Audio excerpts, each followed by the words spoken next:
I know. Okay, it's right at 11 o'clock, and I'd like to go ahead and, in respect of everyone's time, get started. First, I want to thank the Galveston Regional Chamber of Commerce for always being a leader in bringing people together on important issues and informing our members on the many issues that our city faces, this being one of the most important probably in many of our lifetimes. So I'd also, of course, like to thank Texas A&M and Colonel Lynn Waterworth for his time and expertise, and always Dr. Bill Merrill, who has just been a stellar leader throughout this process. And if it's okay with you, Gina, who did you want to start with? Oh, we're going to turn it over to them. I think I saw Bob Stokes with the Corps. Did you just join us? Also, welcome. No, at that point, I was thanking everyone and then just going to turn it over to Dr. Merrill, who's got his report already pulled up for us. Sounds good. Dr. Merrill, I think the screen is yours. Oh, Bob Stokes. Yeah, Galveston Bay Foundation. Thanks, Bob. Hello. You want me to go ahead and start? I think so. Yeah, I think we're ready. All right. These comments are, this is our initial comments on the 2020 Corps report, the latest one. We have a team of 6 coastal engineers working on this, spread out from the Netherlands to here. And we're trying to coordinate a response. And what I'm showing you is our draft as of now. We think we've kind of identified all the issues that we think need to be looked at. And now we're trying to come up with alternate solutions that we can recommend. And that'll take a little more time. And I'll go through exactly how we're going to handle this towards the end of the presentation. So let me start with breaking news, which is on the bottom line of this. Anyhow, it's a $20 million study. The U.S. Army Corps of Engineers, and of course the Texas GLO matched the funds 50-50. GLO mainly used in kind, so a lot of their studies that they did are not real well fit into the total Corps report. You have to do an awful lot of reading and try to figure that out. It's about a 1,000-page report, so it took us about 2 weeks just to get through the thing. It covers the entire Texas coast. It looks at both storm surge protection and ecosystem restoration. They always mix the cost of both of those, I guess, because they want to do ecosystem restoration also. This is the second version of the report. It's much improved, and I'll go through that. It's out for the second round of public comment, which this morning, just a few minutes ago, was changed to January 13th from December 14th. I think that's at the request of some environmental groups. I know we haven't requested any extensions, but that means I'll be able to sleep between now and the 14th, so it's good. Do y'all want to interrupt me with questions or let me finish and then do a question? I think it would be best if we let you finish, and that way we can get through it, and then we can have Gina and Robert call on people as they raise their hands. Sure. Be a little more sure, and then we can also go back to a slide or something if you need to. Anyhow, this is the entire Texas coast. The gray area up on top is the one, of course, that we're interested in. And but the total cost of the entire project cover work done throughout the entire coast. This is the scheme they came up with for protection. It looks a lot like the Ike Dike. It's not the Ike Dike. The green looks almost identical, except it doesn't cover San Luis Pass. That's the coastal Gulf lines of defense, as they call them. They also have bay lines of defense, which are essentially just taken off of old projects. Remember, the Galveston Ring project was a standalone for a long time. And then Rice had proposed a 146 dike, which just has parts of that concept up in the Kemah area. And I'll go through those briefly later. The estimated project schedule's pretty important to understand and to be worried about. This study should be over, and we should be looking at a chief's report. Should the chief agree with the study, I would go out probably in spring, summer of 2021. It would essentially tell the Congress that this is in the national interest, and they should and it would authorize it. Now, remember, there's a lot more authorization with the Corps than appropriation. So this isn't appropriations, this isn't money. We have to get an appropriation for the detailed design phase, which would go to 2 to 5 years, and then the build phase, which they estimate at 10 to 15 years, depending on funding they'd like to put out. And so remember, New Orleans was built in 4 years. So really, this is a much simpler project. So this is an awful lot of time for a build. And then where they do their economics and everything is over the next 50 years, which they figure is the duration of the project. And most of these barriers will last longer than that if you need them longer than that. And why that's interesting is that takes you out to the end of the century. And so what the Corps has to do is design a project that's good for the end of the century using today's technology, which of course is insane, but that's what they're charged with. You can imagine if we were trying to do 100 years ago or 80 years ago a project now, we wouldn't have gates. We wouldn't really, it would be a totally different project. So it's a pretty daunting task that they have, and we need to recognize that. This is their by the numbers slide from the Corps. They say you're going to get about 2.28 billion in annual benefits. The benefit to cost ratio is close to 2. It's probably even higher than that by our calculations. But a 1% annual exceedance probability surge event, you still reduce this. You reduce damages in structures by about 77%, and in critical infrastructure about 66%. We have some issues with that I'll get into. Then there's some ecological benefits. The cost is $26.17 billion, which includes a little bit for ecosystem restoration, which is a good thing. I'm not against that at all. The first thing that we're struck with is the poor overall performance of the design. Expenditures are $26 billion, but their plan states expected economic damage reduction of only 60% over the 50-year period of economic analysis. That's an awful lot of money to not have better results, I think. If the present plan would allow an average of 1.1 billion per year in damages over the life of the structure. That's a lot of damages. So you spend $26 billion and you're not getting a really solid plan, and we'll go through that. The other kind of really troubling thing is that we should experience more damage than predicted because of the failure of the Corps to fully account for their own modeling that predicts the frequent loss of dune protection on Galveston's west end and on Bolivar. Their own modeling shows that. They've done a good job modeling. And we'll go a little more into that too.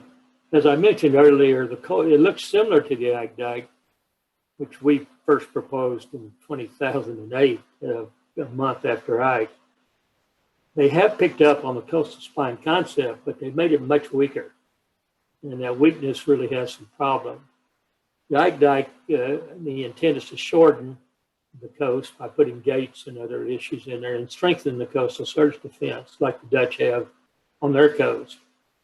And to keep water out of Galveston Bay, it's very important to get a minimum amount of, you got to get a minimum water level in the Galveston Bay to prevent surges. And the plan severely compromises both of these core concepts. The Dutch, A&M Dutch plan, this is from a real load diagram from 2008, but it shows the green line, it's essentially the Ike Dike. We've decided you don't need this up by High Island. It takes the water long enough to get into the bay where it's already flowing out by the time you have a problem. But we did gate San Luis Pass, put some strength on the Follets Island, and essentially tried to keep water out of Galveston Bay with the Ike Dike that was about 17 feet, which was probably about right for that time for protection from a 100-year storm. The core, here's their plan. The green looks a lot. It does stop short. You leave the back door open in the Galveston Bay, and you have a 146 component of protection in the Galveston Ring Levee as additional protections. They call them bay lines of defense. As I pointed out, I'll try to go through this fast, but the Ike Dike and core differ in extent in that we gate San Luis Pass. Not closing the storm during storm or high water events allows forerunner surge into the bay. The reason that now the strand floods the day before the hurricane comes is the forerunner. It's a foresurge, 3 to 4 feet usually, and causes an awful lot of problems. Our modeling shows with the San Luis Pass open, even closing Bolivar leads to 2.5 peak surge increase in West Bay and 1.2 in Galveston Bay. For Hurricane Ike-like storm, that's only like a 50-year storm. It directly affects structures on the west end of Galveston Island and on the mainland north side of West Bay also. You have to remember every contribution of water height in the bay increases the surge in the bay and the need for and the strength of the bay lines of defenses. So the more you do at the coast, the less you have to do in the bay. It's as simple as that. It's real simple, but we've got to do a lot in the bay because the Corps made the Gulf protection weak. And also not gating San Luis Pass disallows the concept of sealing the bay at low tide, which gives you another 2 or 3 feet, perhaps at least one of lower bay level. So it decreases the surge by that much too, everywhere. So San Luis Pass is a big issue. It's really going to cause an awful lot of problems. Next, there's heights of coastal protection vary greatly. The Ike Dike plan was about 17 feet everywhere. If we were going to go out to the end of the century, we'd need to make it higher. But that was for present sea level. The plan varies. The gates are about 21.5 feet. Seawalls proposed to be raised to 21 feet. Not sure how they're going to do that. I'll try to show what they plan.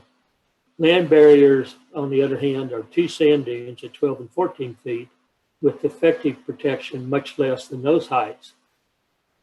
The weak dune component in the surge barrier violates the strong coastal defense. You're only as strong as your weakest link in the coastal defense. And of course, that allows water past them into the bay during storm events.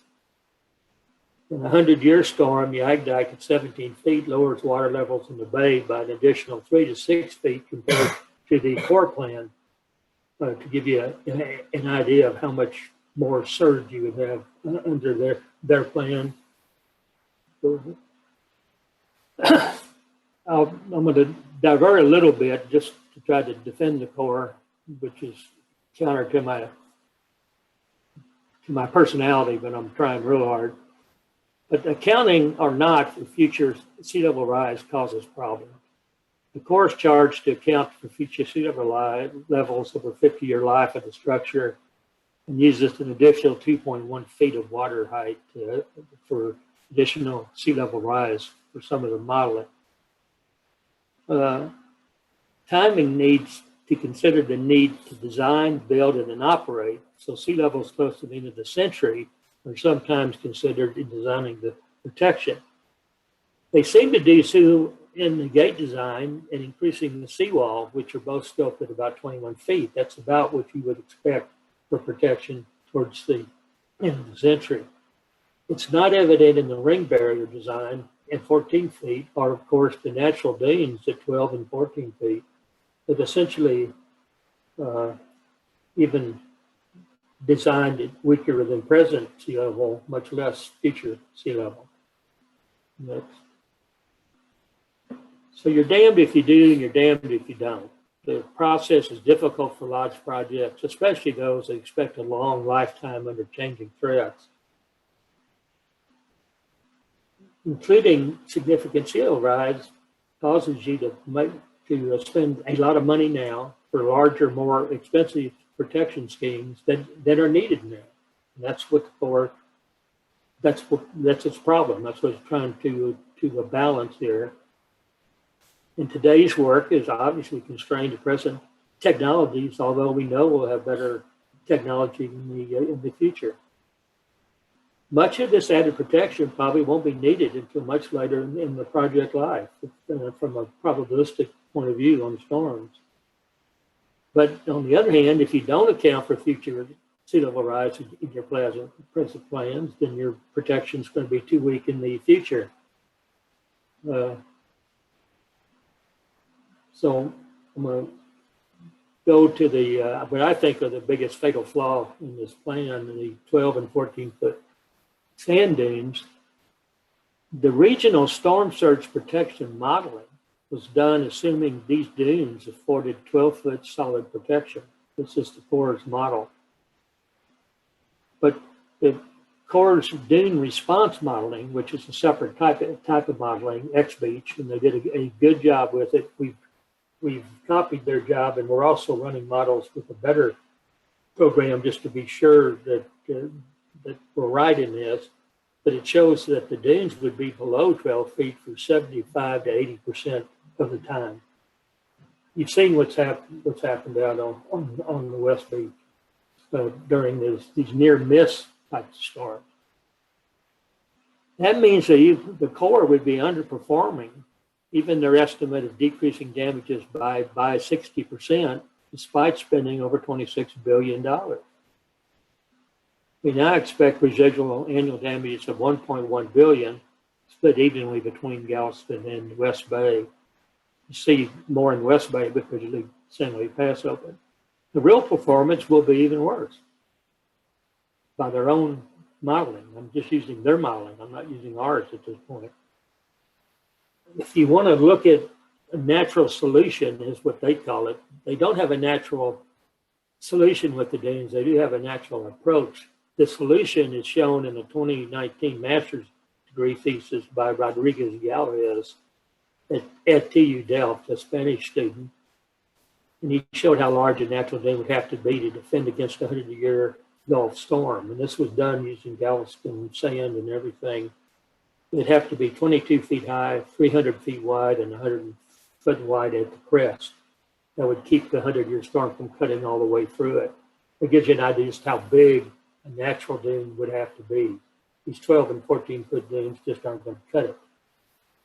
And of course, natural dune, this big natural dune would be a much larger footprint, available and expensive to build and maintain. We just don't have enough room for them out on the west end in particular, or on Bolivar.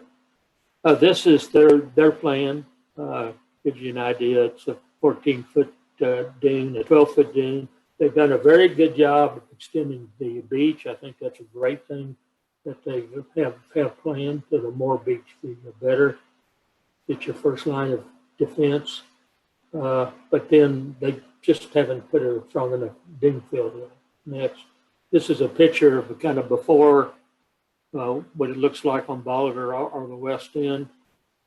Most of them aren't quite that greeny grass covered, but then you see what they would do. They would extend the beach, which I applaud, and then put in two small dunes, 12-foot high, 4 dune and 14-foot other dune. This would not.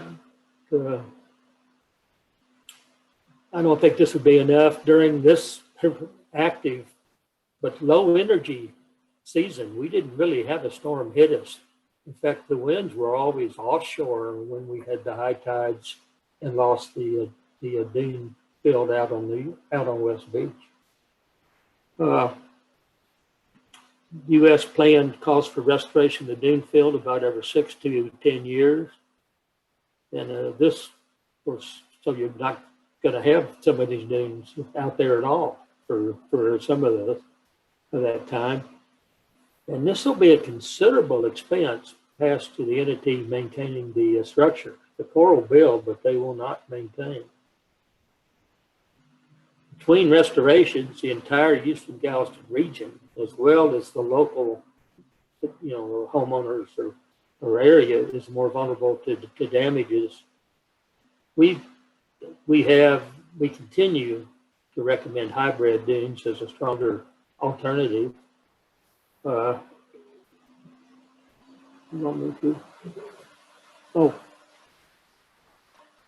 no, I just keep going.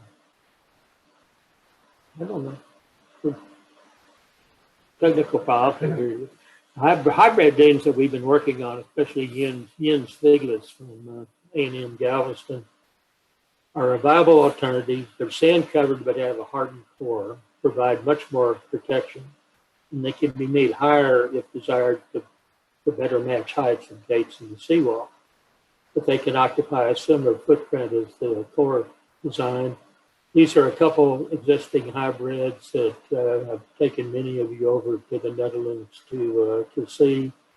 The dune and dike concept, which is at Noordwijk in the Netherlands, and then the Katwijk one, which is I almost hesitate to see, because people think they have to be, the protected dunes have to be this large, but they don't. But this is, of course, they actually park cars in the dune. As a multi-purpose dune. Anyhow, the idea here is to combine hard and soft engineering concepts where you have a hard core. The next slide shows 3 different possibilities for that we've been working on at A&M. The armored stone revetment, which is the classic one. And then we're looking at one with a T-wall design with a little T-wall in the middle there. Kind of hard to see, but then you have sand over it. The T-wall would hold up. It's an anchored T-wall, so if everything else went, you would still have it. We're also looking at clay designs, and of course you could combine the clay and the T-wall design, which is probably would give you your very strongest.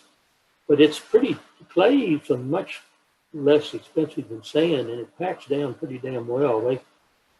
Some studies done by the Corps years ago in Jefferson County seemed that some clay dunes turned out very, very well. So we think that this may be a pretty reasonable option. It would have about 1 meter of sand over it, the grass growing in it, and look just like a natural dune.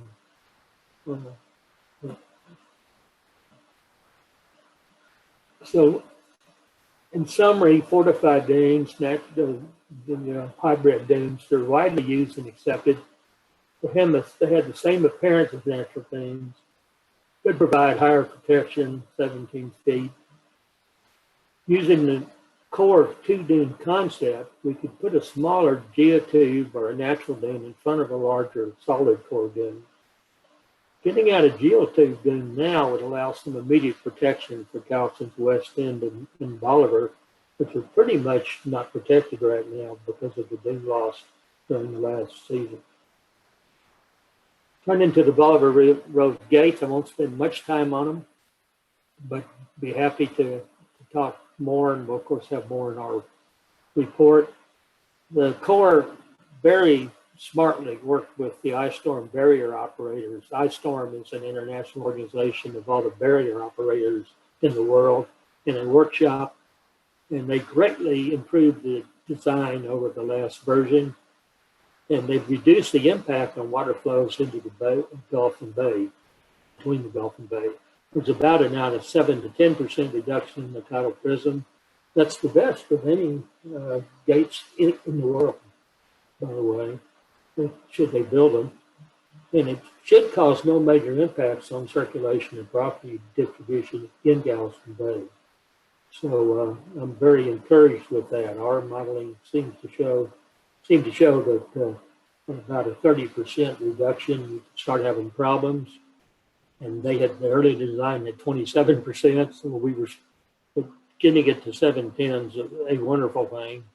And the Corps has done a great job here. And the system has both navigation and environmental components. The cost estimate, I think, is way too high, over $13 billion. We'll do some work. We've done some work on that and we'll continue. This is what they look like. The upper is the upper left hand is, this is from the Corps report, of course, shows swinging sector gates and an in and out channel. They've have gone to 2 smaller series of section gates instead of 1 big section gate, like floating sector gate, like you see at Rotterdam. And we have some small suggestions in here, but not much. But then part of it would be a combi wall, which is the same as the Corps has done at Lake Bourne, almost an exact copy where they have a solid wall. They don't have much of that. The shallow water environmental gates were specifically designed to help with larvae flow, and I think they've done a very good job there. And then these vertical lift gates, now these things are big. These are the size of a football field. I mean, they don't look that big when you look at it, but they're monstrous, but they allow a lot of natural flow most of the time, and then when you shut them when a storm's coming, and then there's another shot of the deep draft, the navigation gates closed. The possible gate issues we see, the floating sector gates are subject to failure from a negative head. That means if you have water coming back in there, they can pop essentially the ball bearing that the gates swing on off. This is a problem that the Dutch have worried about quite a bit. We might want to consider barge gates, especially since we have the dual channel and it makes them smaller. And the barge gates would probably work pretty well. And you also could even allow for a self-opening fallback design during backsurge events. You could just have one that stays closed as long as the water is up against it from the Gulf, and then opens up once the water comes back from the bay. This is Maria. What are you trying to reach, sir? Anyhow, the response to the Corps will include our analysis, which will suggest the cost saving. Okay. The ring barrier is a very, very, very tough issue.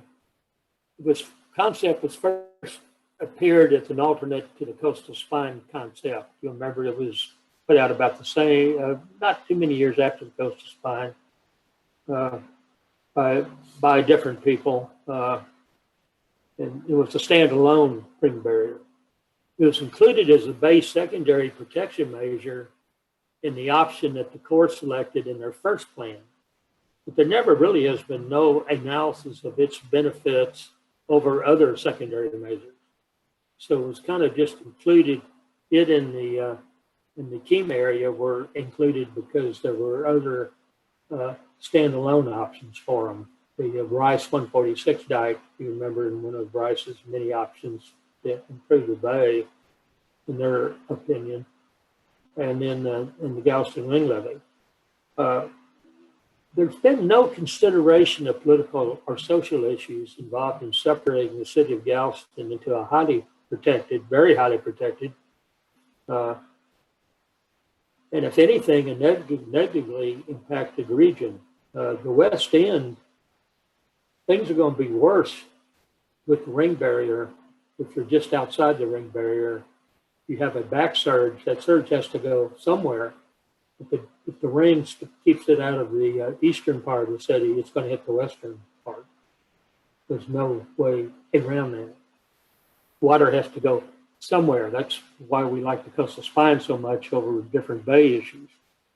But if, for example, about 1/2 the Galveston tax base that's outside the ring, well, those outside and inside contribute equally to maintenance of the spine. Question becomes even more difficult given the poor protection afforded those outside the ring by the proposed sand dunes. So you have this situation where you have a very well protected area, an area that's even negatively hit by this plan, and you're expecting both of them to contribute to the protection scheme and the maintenance of this. It's going to be a political, very tough issue. The ring levy. This is some work that my class did, where we have looked at the elevation of the ground in the area protected by the ring levy. And as you can see on the east end, which we know pretty well, the city fathers, and I guess there weren't many mothers back then, 1900, slanted the whole island from the seawall down to the bay. Starting the red is about 14 feet. The purple is about 4 to 6 feet. And you can see, though, that we separate into two very distinct areas. An area that drains pretty well naturally, and then this off its bayou area, large area that mainly has a lot of little things draining into off its bayou and is a very low level. If you look at what you can barely see, there's also a red line around here, which is the ring barrier. And so the ring barrier is about as high as the seawall. And you essentially have a situation that, so you have a ring that separates. And of course, if you're over to the west side over in here, you're going to have a surge that would come down and go along the through here, so you get more surge here from the back. That hasn't been accounted for, but as far as I can tell by the Corps anywhere. I couldn't find it in the report.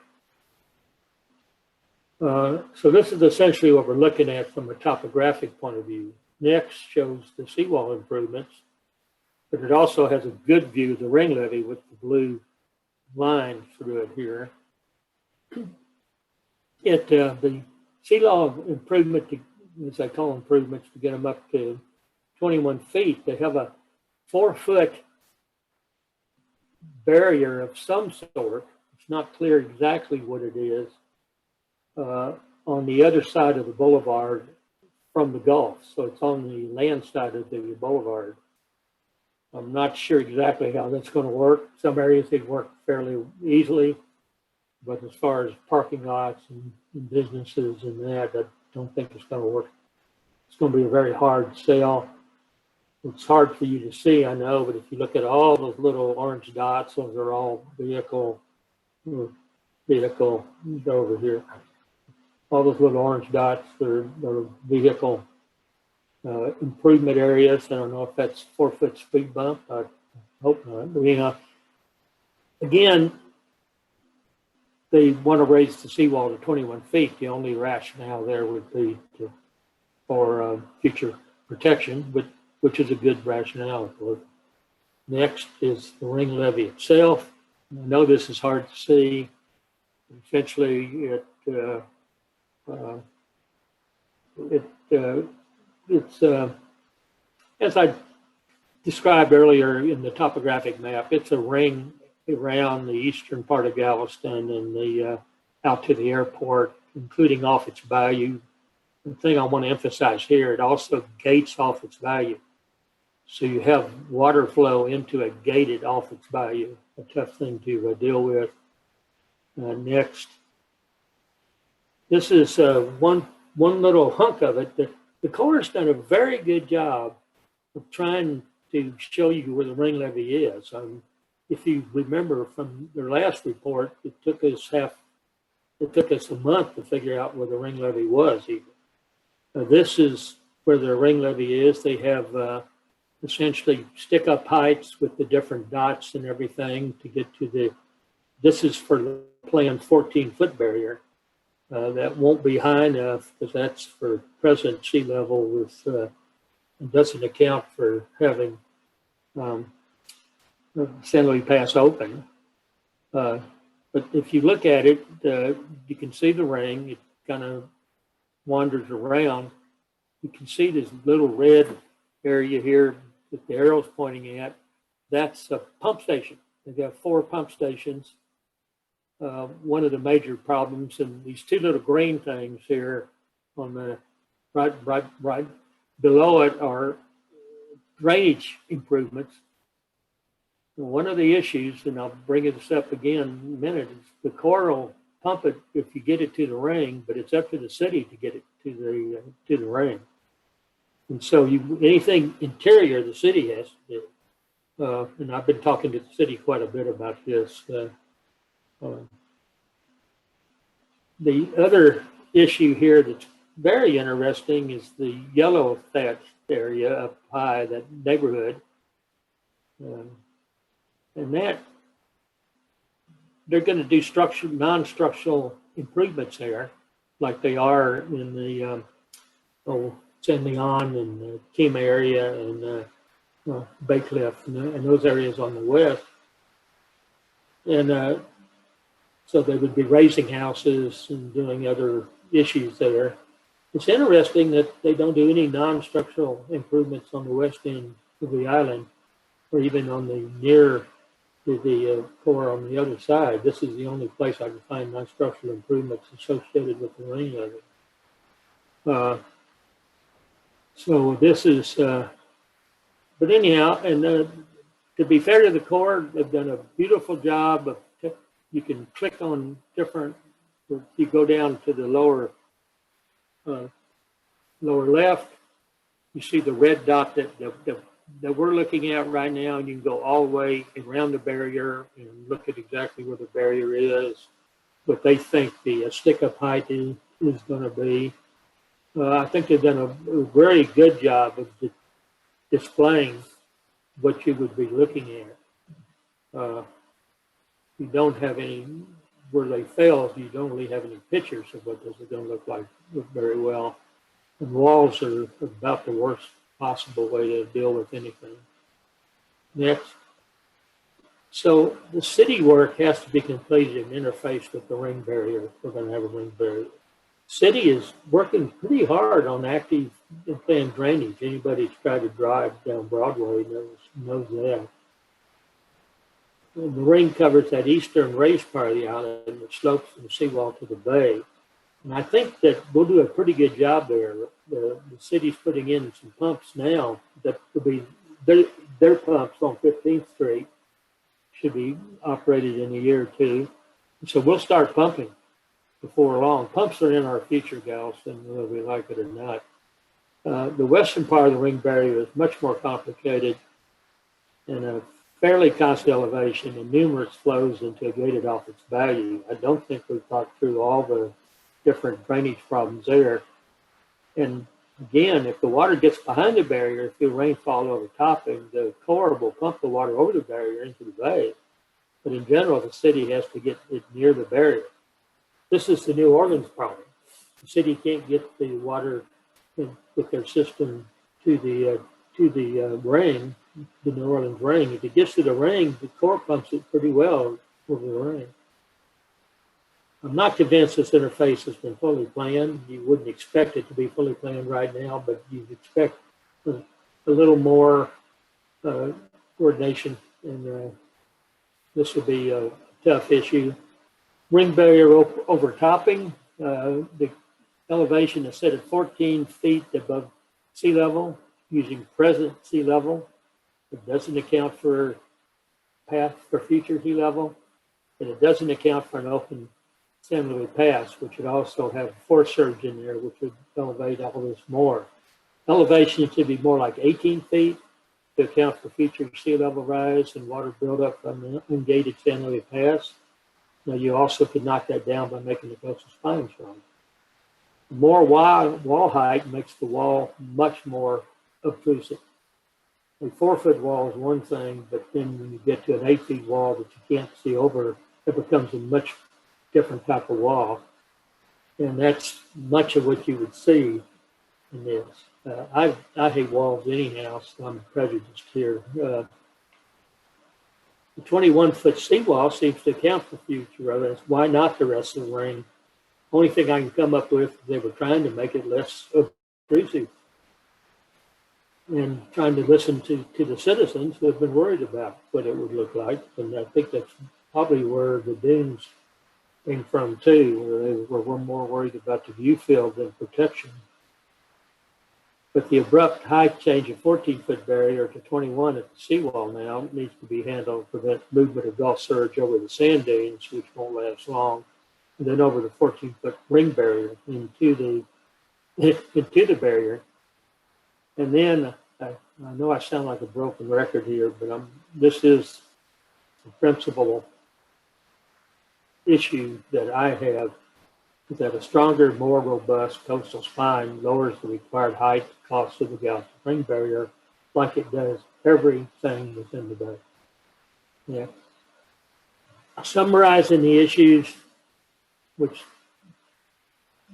I think I probably already have, so I won't see if there's anything. It's just a damn hard problem. We also, part of what makes this a difficult problem is that both major flood threats are increasing. You have sea level rise increasing the surge. You have rainfall rates which are increasing. How much you're going to have to pump to get the stuff out of Galveston back into the bay.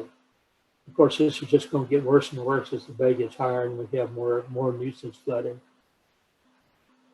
But to me, it'd probably be best to consider a design approach that incorporates city functions into the protection instead of just using a wall. You can raise roads, you can do other issues. If you're going to put a new cruise terminal in, that could be part of the barrier. It doesn't have to be separate from the barrier. Fewer walls. I mean, walls just don't look good, and they're not. If you've been to New Orleans, you'll know exactly what I'm talking about. I think it's probably best to take an adaptive management approach here too, to incorporate actual rates of the increase of threats, changes in the built and natural environment, and new technologies in an evolving protection scheme. Imagine trying to have to imagine what Galveston's going to look like, and what sea level rise is going to look like, what rainfall rates are going to look like at the end of this century, and design for it. I mean, this is a tough problem. I mean, I'm sympathetic, but it's a very tough problem, and one that probably doesn't do well because of the constraints of the core approach to having to fix the whole problem now as opposed to doing adaptive management. West Bay, I'm not going to spend too much time on. This is, again, the only two projects that were in the Plan A of the Corps were just kind of put there because of the 6th County had them in their plan, and they were just copied from earlier plans that were individual plans. And so there never has been a study that really looked at all the different possibilities around Galveston Bay for additional protection and evaluated them. These just happened to be the two that ended up in the core plan, not because of analysis, just because of luck of how the plan has evolved. The other in-bay defenses at Dickinson and Clear Lake have too small an extent, we think, to provide adequate protection. We're just now really getting into this. In particular, our modeling and the core modeling also shows an unprotected pathway near shore acres for surge into the Clear Lake area. So you protect at the Kima area with a gate, and then it just runs around through shore acres. Like I keep saying, there's no clear rationale why these areas were chosen or why other areas, especially around West Bay, were not chosen. Again, and I know I sound like a broken record, and we'll say it again, the size and cost of secondary bay measures is inversely related to the strength of the coastal spine. Make that damn strong spine stronger. That should be our priority next. This is their slide on the multiple lines of defense. These really aren't lines. It's a little bit, the Dutch call them lines too, and they picked up that. But the Gulf defenses are below the seawall, the gates, and the dune systems. The stronger you make them, the weaker that the bay, this system can be and still be functional. So you save money on the bay systems if you make the Gulf defenses strong. In summary, there's a lot of good things about the report. I think the Corps made a real effort to communicate to the public through visuals, which we ought to applaud. The last report was incomprehensible. I have three major areas of concern. The natural sand dunes are simply not strong enough. I don't see how you can look at our analysis and not agree. I don't see how you look at the core analysis and not agree. The San Luis Pass needs to be gated to reduce surge effects throughout West and Galveston Bays. It's insane to leave the back door open. The Galveston Green Levee needs to be carefully designed to allow for city functions, be fully coupled to city drainage, and can be much less intrusive. And I'll end with everything's easier with a coastal spine, but I just want to talk a little bit about the way forward to end, or what at least we're going to do as a way forward. We're going to prepare a careful public comment letter commending the good aspects of the report, but outlining our concerns and their possible fixes. We'll publish this letter widely and include it on a Texas A&M Galveston Institute for Disaster Resilient Texas, our new institute website, as a technical memorandum with backup engineering analysis as attachment, so you can get into it as much as you want to. I'm going to try to write a series of op-eds. I did one last night, thinking that we had a 14 December problem, but I have 4 op-eds outlined and give presentations such as this one to get information out. And it is noteworthy that all of our issues that we found can be corrected and the report can stay on the schedule. I mean, these are correctable. You can go to fortified dunes and that corrects that problem. I mean, it's not insurmountable problems. And we're not going to stop working on better solutions to inform the Corps, GLO, decision makers, and the public, even after the comment period. I think this is a long-term issue, not a short-term. And that concludes my presentation. Be happy to take any questions or try to answer them. Lynn, did you want to say something? Sorry, I should have turned this over to Lynn. No, I was just going to add is that remember where we are in the Corps process. This is a feasibility study, and the Corps has determined that this is a feasible project that can work. But all these notes and all this analysis that Bill and his team has done is it goes in and can make the plan better as we go and get a chief's report and get authorization and get some appropriation, we get in design. At that point, a lot of these issues can be addressed because, as Bill stated, there are solutions to this thing. for what they did, the amount of money they had and the amount of time, they found a project that can protect us in the future. But we want a project that is better. And Bill's found some things that a discussion can happen with the Corps to make this project even better than a feasible project. We can now make it sort of a Texas project. So just have to understand where we are in the process and making the project better. That's the only point that I would add. And I'd applaud Bill and all the team. There was a hell of a lot of work to go into dicing through 1,000 pages. So, and I didn't do any of it. So Bill, I applaud you for it. Thank you very much. Well, I guess from the chamber perspective, thank you very much, Dr. Merrill. We appreciate all of your time and effort. There are some questions and comments in the chat box. Gina, is that how you'd like to proceed? And do you want to just go down those? And if you'll take that lead, or how do you want to do that? That's fine. We'll start with those and then we'll turn it back over to those present. So if you want to go ahead and ask, that's fine. You can see them in the chat box as well. Okay, James Munoz asked, does the GLO currently allow the use of clay as a dune base? Some homeowners on Pirates Beach in the city have already replenished some dunes lost after the season storms, and some of the sand has already eroded away.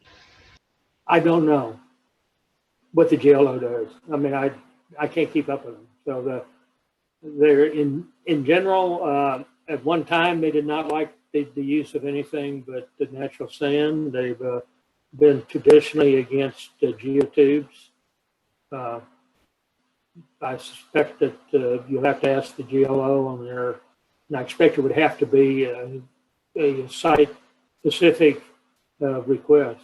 But I don't know. It's the GLO. I can't answer things about how the Corps thinks or the GLO thinks. I really don't understand it. I understand. Next from Kelly McClure is, does this include the 90th Street Fishing Pier? And I think she might be referring to the ring levee. Maybe. Well, the ring levee would go out past 90th Street. It would not go around the pier. It would stick out, the pier would stick out from it, would be my assumption, the way that it's drawn. Okay. Next from Shrub Kempner, please discuss the duties, costs, etc. of the necessary maintenance body that will be required. Well, the Corps traditionally, after they build it, they turn it over to an entity, local entity like New Orleans and others have done. These can have many different forms. They almost, I think the one rule is they have to have some sort of tax base. Larry Taylor would be a better person to answer this, and Lynn might be better than I am. Michelle Bechtel's been working on possibilities on that, as you know, Shrub. The duties are that it has to raise money to maintain the structure. And as I pointed out, the design right now is a pretty expensive structure to maintain. It's not trivial. Totally replacing those sand dunes every few years, it isn't cheap, for example. So that entity would be in charge of maintaining whatever the project ends up looking like. And it would have to have some sort of base of funding, presumably some sort of tax base, although people are looking at resilience bonds in other areas to raise both the match to build it and to maintain it. But you probably, I'm trying to answer a question for Shrub that he probably knows more about than I do, but that's as much as I know about it. Lynn, do you have further information or ideas on that? No, I think you hit the point. It's you've got to have a local entity that becomes the cost-sharing sponsor for the construction. And by the Corps standards right now, they have to have some sort of taxing authority. But there's other ways to do projects like this. Resiliency bonds, if you're not familiar, is that if we do have a structure like this that would protect our neighborhoods and protect industry, protect the ship channel, then some of that could be in a bond package that brings money, a cash flow that helps not only build it, but maintain it. So we're looking at resiliency bonds. We're even looking at other places to, like Bill spent a lot of time talking about making the project better and less expensive. We're also looking at, can it be done by a private-public partnership? If you had a funding stream, do it in private-public where the private entity brings the money to the table and builds it, maybe in a design-build fashion like New Orleans, builds it faster and cheaper, but we still need that funding stream. That could be resiliency bonds. All that leads is that we're on a path, the federal system, but there are people that have been working this for several years trying to make it, figure out what the pieces are and how do we get this as quickly as possible at the lowest possible cost. We're just in this first phase of feasibility, so there's a lot of work yet still to be done. Hope that helps. Yes, I think so. Thank you. And as usual, great question, Shrub. I think that the long-term maintenance and funding for the project need to be a key component. So the next question is from Daniel Christidus, who asked, what is the storm frequency that was used to design the stormwater pump stations? Is it 2,500 or 500 year NOAA Atlas 14 ? Yes and no. There's some inconsistencies in the report as to what was used for the Corps of Engineers pumps design. Now, the overtopping is pretty clear. The flooding issue where you'd have water inside building up and you'd be trying to get rid of it, how fast it built up, it wasn't near as clear. Some of the older studies even used the pre-NOAA Atlas 14 numbers with some fudge factor, the typical engineering fudge factor. Engineers like to do things out to 9 places and then add 50% fudge factor. But that happened, and then we also, that's one of the things that needs to be clarified, and we've asked the Corps some of that. In one place we'll find one estimate, and in another place we'll find that they used another estimate. The good thing is that it looks like they used plenty of a rainfall rate. That's what we do like about it, but it's hard to tell you exactly what they used. But each of the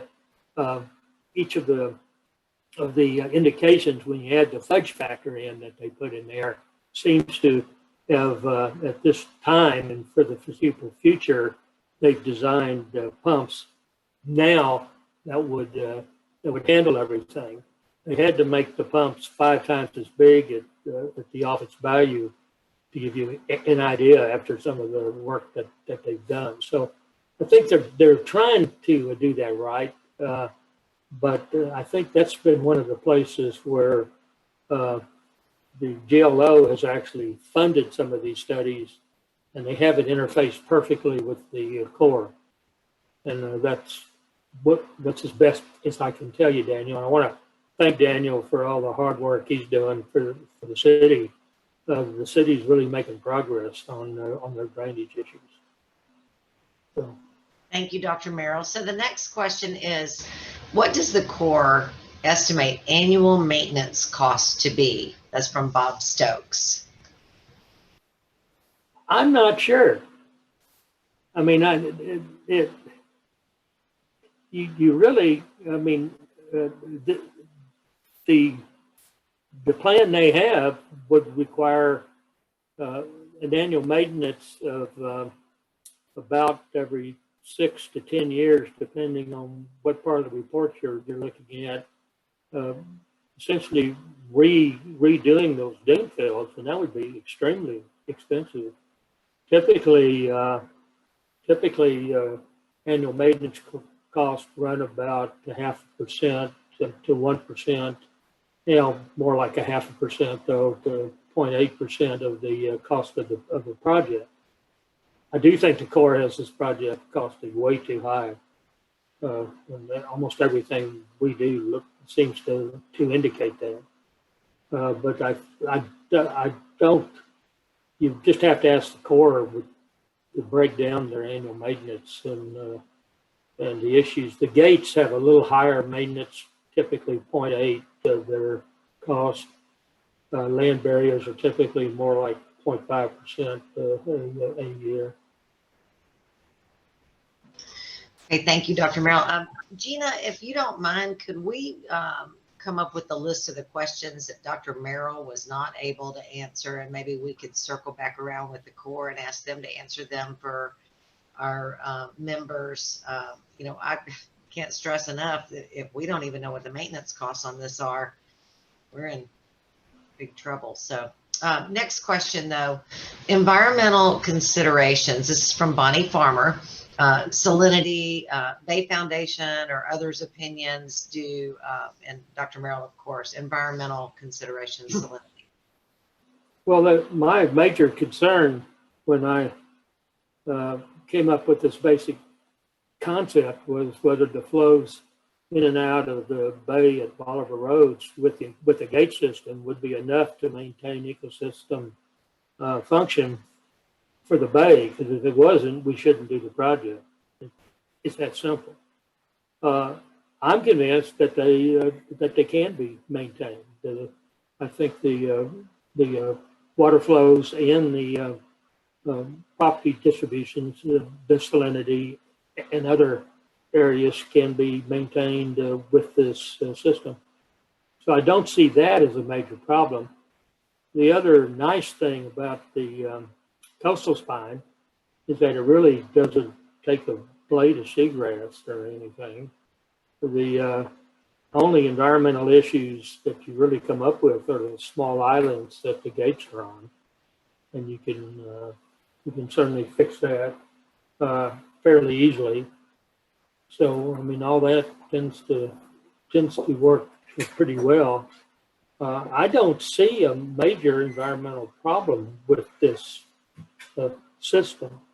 And I think we can go back to the Dutch experience for a minute, where they had much cruder gates and issues that they've now helped us design better ones. So I don't think there's a problem personally, and I've looked at it as hard as I can because I was worried about it. I think this 7 to 10% reduction is perfectly handleable. Won't be any problem. And I commend the Corps for doing a good job here. All right, thank you. Bob Stokes did comment that he saw $120 million annual cost, with most of it being in the operations of the gates, but maybe we could get some clarification on that from the Corps. I had a question, Dr. Merrill. Have you had successful discussions and reviews with the Corps and or GLO of your concerns and this particular PowerPoint presentation? Have you been able to sit down with them one-on-one and bring up these points, and how receptive were they for that? Well, we sat down with them one-on-one a long time ago on San Luis Pass, and looked at our modeling and came up with different ideas or opinions, or we failed to agree, I guess would be the best way to put it. The Corps, for example, for San Luis Pass, says you can't gate it because it's the last natural pass in Texas. Makes me think none of them have driven down to the end of the island and watched how it's silting up now since we bridged it. But this is the kind of stuff we really would like to argue the Corps on engineering issues, not on emotional issues. And I find the Corps is emotional on this project. So, I mean, I've had trouble with them. And that's as simple as that. I've sat down with them. We're going to continue to sit down with them. We want to work with them on the design of the fortified dams. I expect if they cave on anything, it'll be the dams, because we haven't had any engineers look at that think that will work. None. I mean, I wanted them to work, believe me. I want the Corps plan to work because I don't want to have to slow it down in any way, shape, or form. I want it to get built.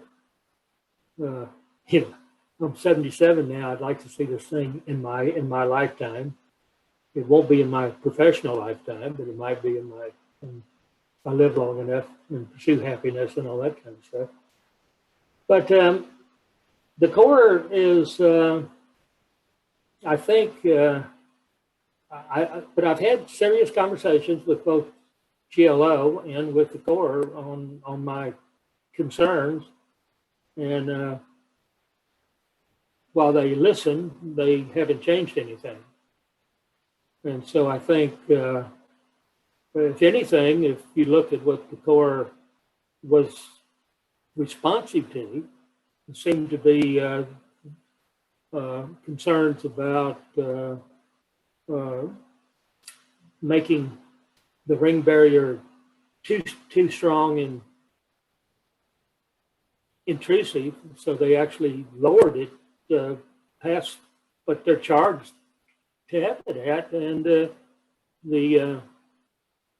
for whatever reason, the double sanding system, which affords almost no real protection, but I guess would look nice out there on the west end of the island and on Bolivar.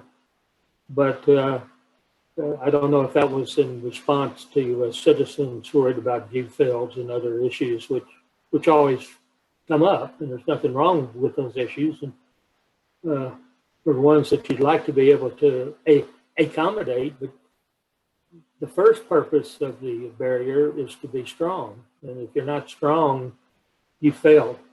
And believe me, you don't want to have your house behind a barrier that's going to fail.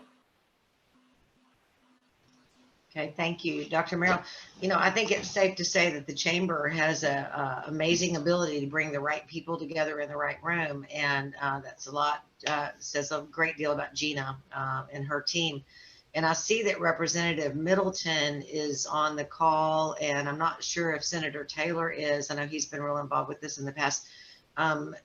Is there any way that, first, I'd like to see if the chamber could facilitate getting the GLO and the Corps to come back to the table. If it's been a while since y'all have sat down, I can't imagine a better group of people to sit at the table. And, you know, since so much new has been developed, what could we do to facilitate that? And if Representative Middleton would like to offer anything, I'd really appreciate hearing from him. Thank you for being here. Well, I really appreciate Mr. Middleton going out to the West End and looking at the issues after this season. I think anybody that goes out there is pretty amazed by the loss of a dean. I am. I didn't think that they would be that heavy a loss for essentially near misses. I mean, these things didn't really have major wave action or any wind action. This was just high water, the force surge over multiple tidal cycles. So that's a real scary thing. I think what you're going to find is that it's not between me and the Corps as to what this ought to look like. It's between everybody in the Corps. I mean, I don't think the Corps wants to sit down with me personally when I don't have any more say than anyone else here. And so I think they're going to take all this input on now January 13th, and they will look at it. We will have a very nice complete letter for them, and we'll have engineering backup, which I think most of you won't be able to have. What I will try to do between now and early January is to get out a series of op-eds that cover my concerns, and people can either they can assess them on their own, and either they'll like them or they won't like them, and that's fine. I mean, we're all not going to agree. This is too big a project. It's an elephant. You touch different parts of it, and you think you're dealing with a different beast. But the idea is, we need some sort of storm protection in this area. What's the best way to do it? The Corps has improved greatly from their first plan. We have to give them that. Maybe they'll improve greatly again. And I think I know where they ought to go. Others would have different opinions. I do think we have a good team of engineers with Jens Feglis, Boss Jonkman, and 3 Corps graybeards at Jackson State that really ran major parts of the Corps for many years, most of the research parts. So they really know what they're doing. And I think they're going to come up with very good suggestions. And I think the Corps will use many of them. I can't tell you how many, but I certainly don't mind debating the Corps anytime, but I don't think that's how the Corps can operate in this. It can't just pay attention to one person, whether it's me or anyone else. And so what we're trying to do is to get information to the Corps, and we're going to give them the very best information that we can. I think we've really torn up the report pretty good. We went through all 1,000 pages.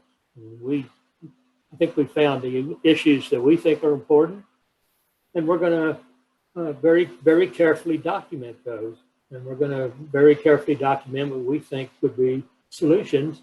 And it's going to be on our website, so anybody can look at it, see what we told the Corps, and they can agree or not agree. And we're not going to, as we can find money, we're going to continue research in these same areas and publish that and give it to the Corps.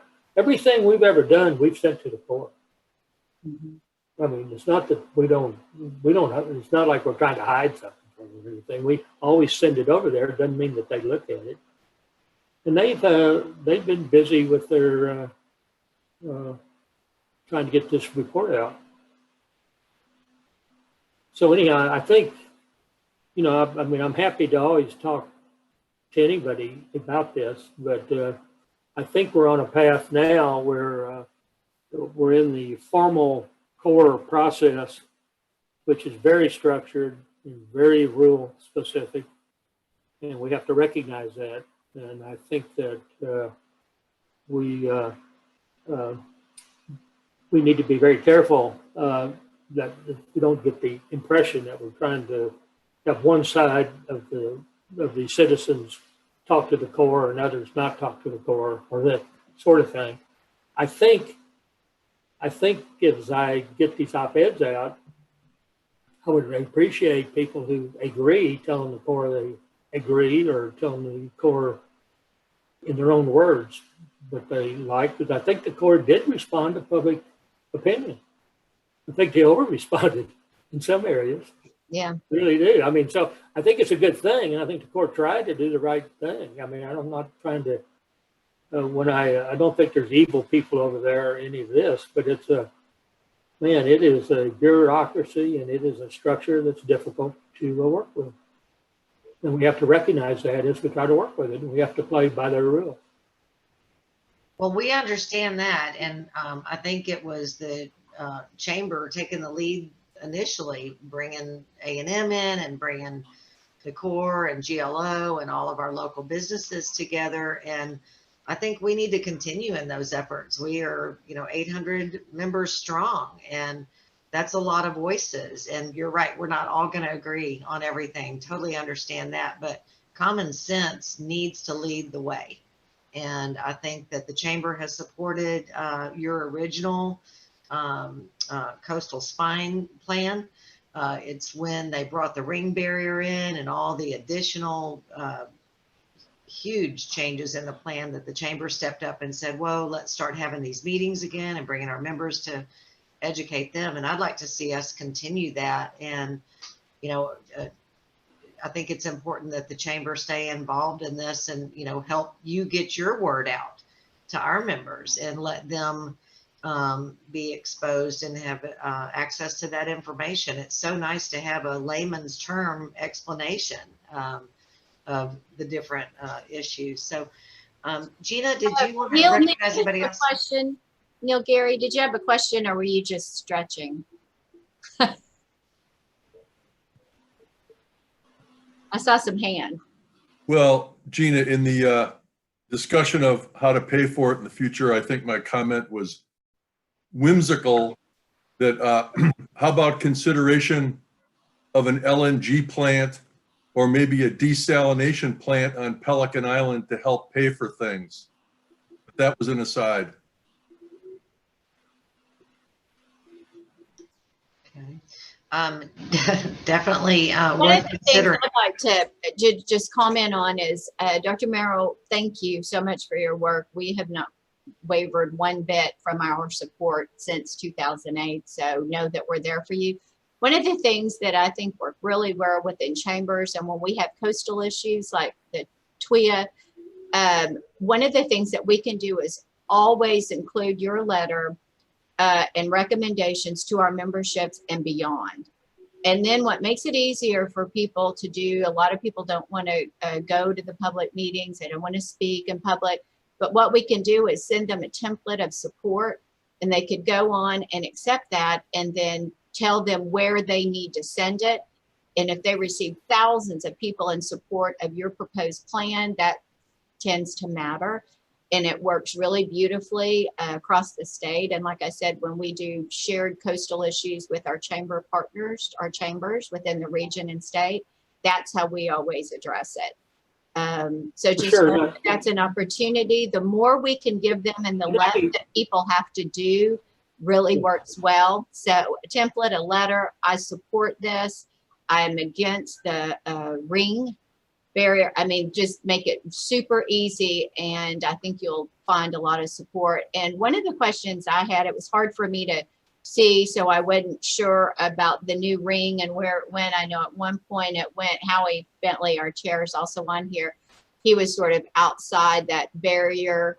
So was TNT Marine, and then it comes through. And then Bob, the Galveston Bay Foundation, and then our personal property.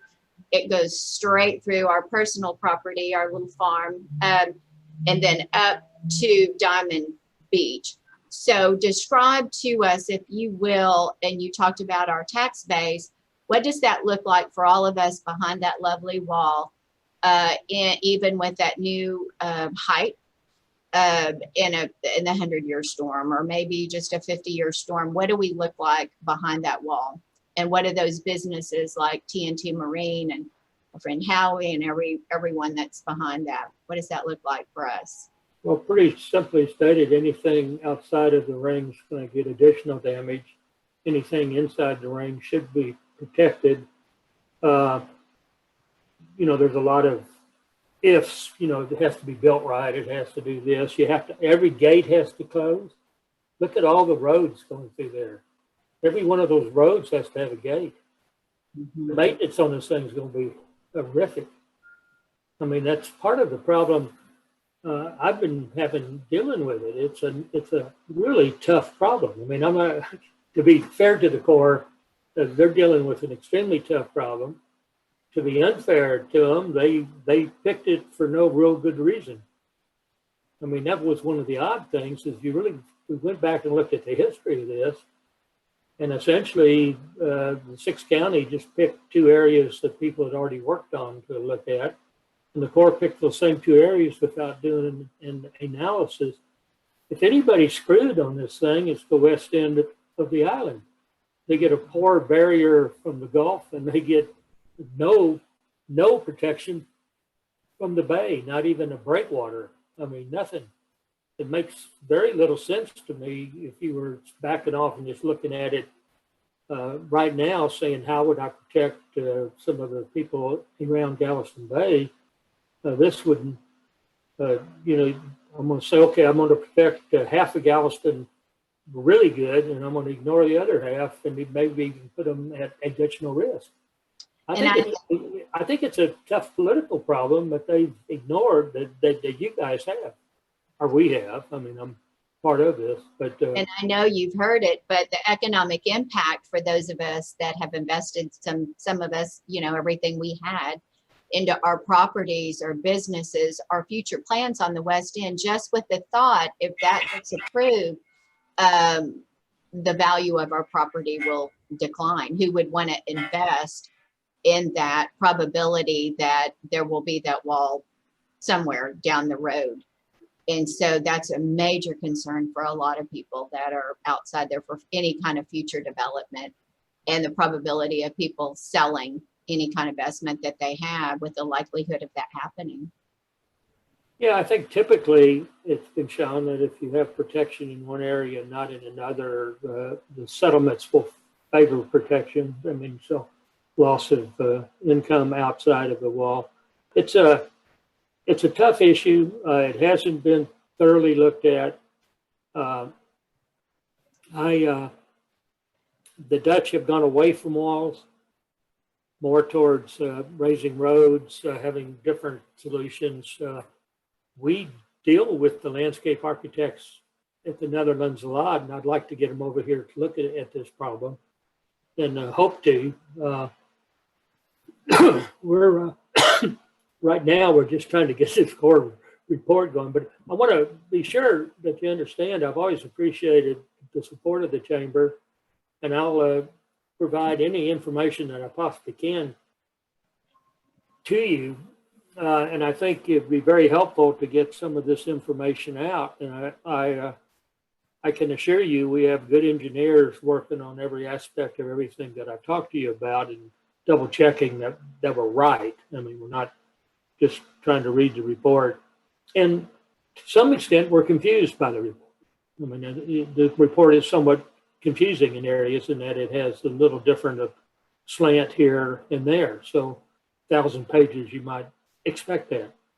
And so it's we're continuing to work on it. I think we've about finished being our assessment, but now we have to write it up. We have to be careful. We have to double check it. I want this letter to be just right. I want it to really outline all the concerns in the report. I want it to have the kinds of solutions that we think make sense, you know, not slow the project down. The last thing we need is to start over, because we're not going to get another $20 million study. We're not going to get another chance that the chief passes March. So we don't want to stop this thing. We want it to go, but it's got some fatal flaws now, and we need to fix those. And Sally, do you want to address that? I know we've spoken about this, that how do you do it and not stop that progress? Because there may never be another time that we have to address it. Sally, do you want to talk about that? Just some of your concerns? Sorry, yes, that's fine. I was trying to find my unmute button. I think my biggest concern, I couldn't agree with Dr. Merrill more. My biggest concern is, and this gets a little back to what Len was saying earlier, this is a 30%, roughly 30% designed project. I mean, there's a lot of discussion, there's a lot of work that's still going to go forward. And even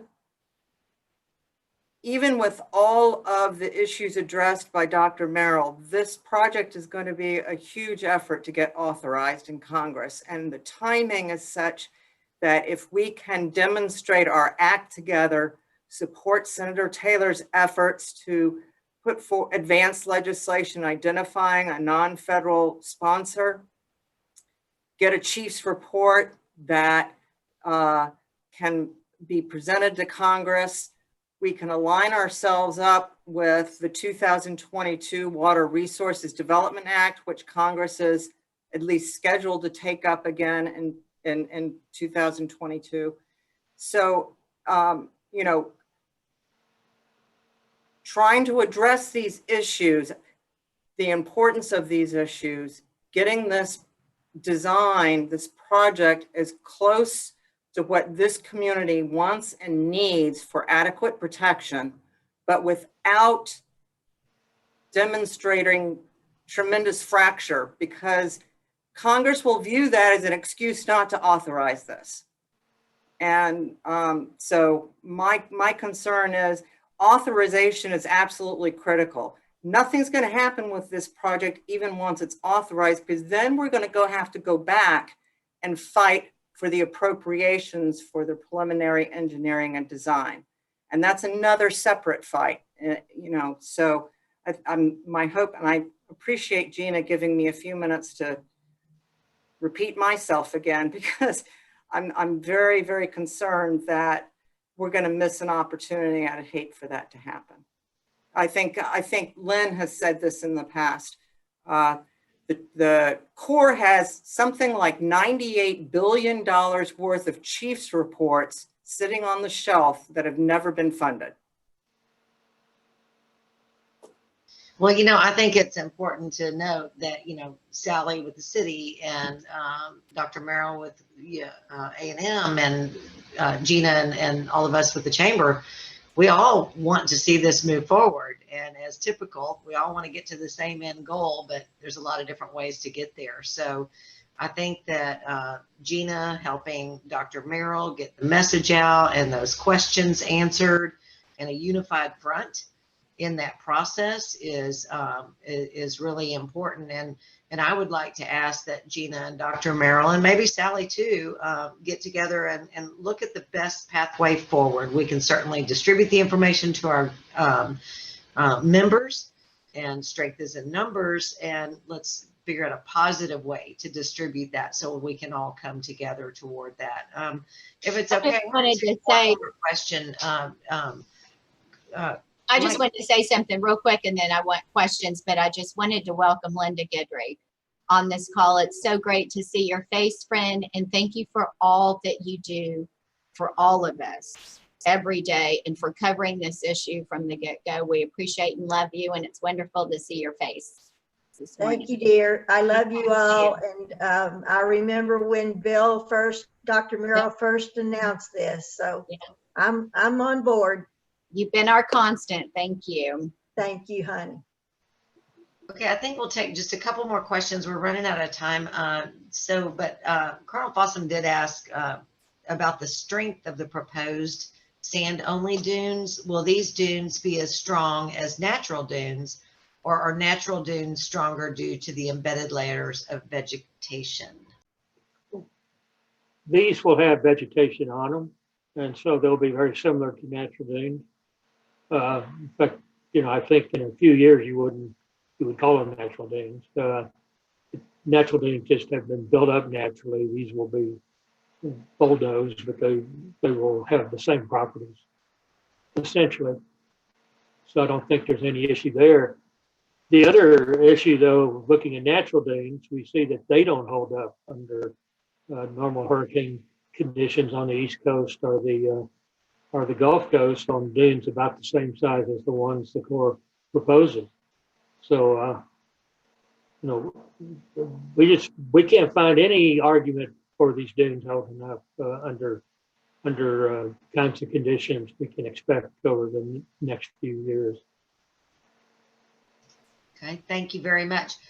If we don't have any other questions. We do. Someone just submitted another one in chat, a couple of them. Okay, I just saw that, sorry. Bonnie Farmer, Tom Farmer wants to know, with the spine, tide elevation will increase. With this change, the sediment flow and create a delta offshore of Galveston.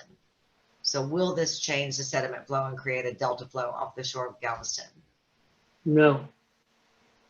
Okay. That was nice, short and sweet. No. All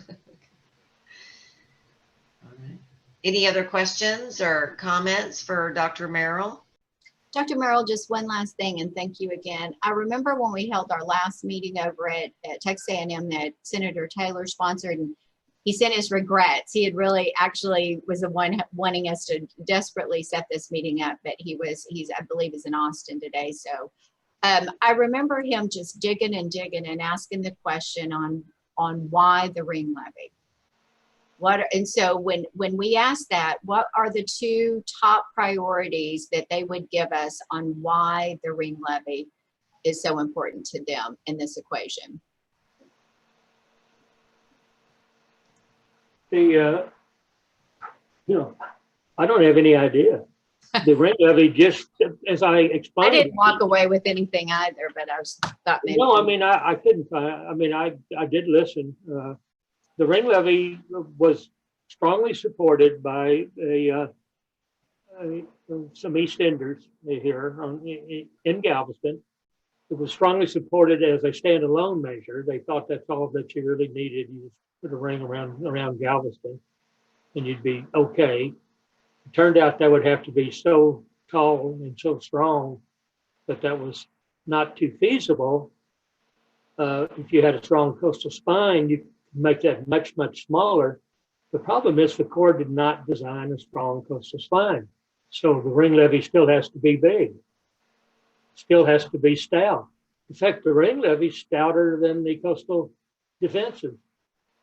I mean, it makes no sense if you really just back off and look at it from a strategic point of view. You want to stop the water first at the Gulf. That's where you want your strong defenses. And then whatever gets past you or whatever is additional, then you try to do that, using your secondary defenses in the bay. And for some hot spots, you could certainly use that, or you could use secondary measures like buyouts and raising structures. This is a very strange project in that it just has the ring levee as a very, very powerful secondary measure. And it, like I said, I think it's really been proposed without thinking about the overall social and political issues in this area. I mean, it's hard to split a city in half and protect half of it. And he's going to, again, it goes back to some of these maintenance questions. I think you're going to see a lot of the crazy numbers for the amount of maintenance needed. We can try to work on that at A&M too. The Dutch are very good at doing those calculations because they have such a long history of having to maintain their coasts. But the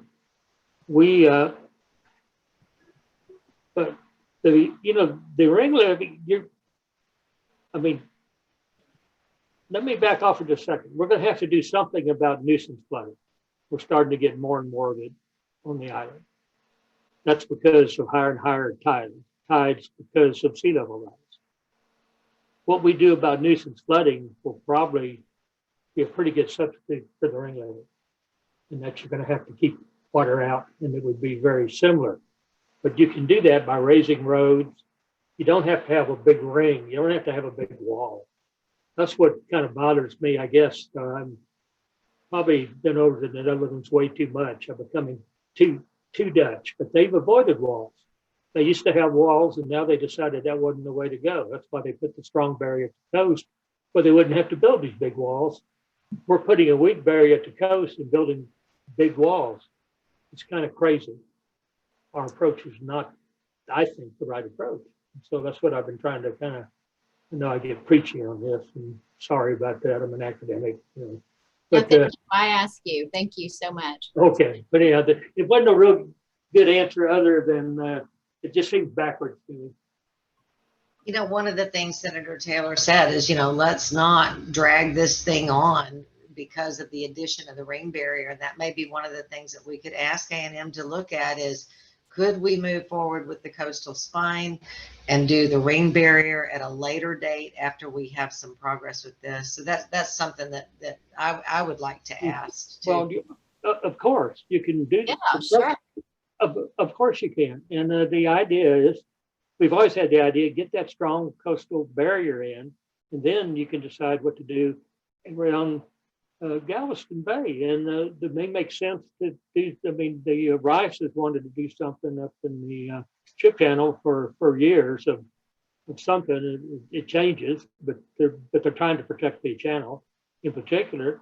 And some of that might make sense, but it can be such a less of a project if you have the strong coastal spine in. It becomes feasible all of a sudden. Trying to do all these things by themselves isn't feasible. Well, thank you, Dr. Merrill. I see that we're having lots of positive comments in the chat section, and thank you everyone for attending. Great minds tend to think alike. So hopefully we can take Dr. Merrill's lead, take the information that he provides us, and let the chamber work to get this out to our members. I, for one, am extremely concerned about the long-term maintenance costs and the source of that funding. And also would be a huge proponent for let's get the coast strong, and then we'll worry about ring barrier later if that ever does come to fruition. But that's just my 2 cents. So Gina, did you want to close? Okay. All right. Thank you all so much for joining us. And this was recorded, so it'll be able to be shared. Thank you all. Thank you, Dr. Merrill. Thank you, Gina. And thank you everyone for attending. Have a blessed day. Thank you.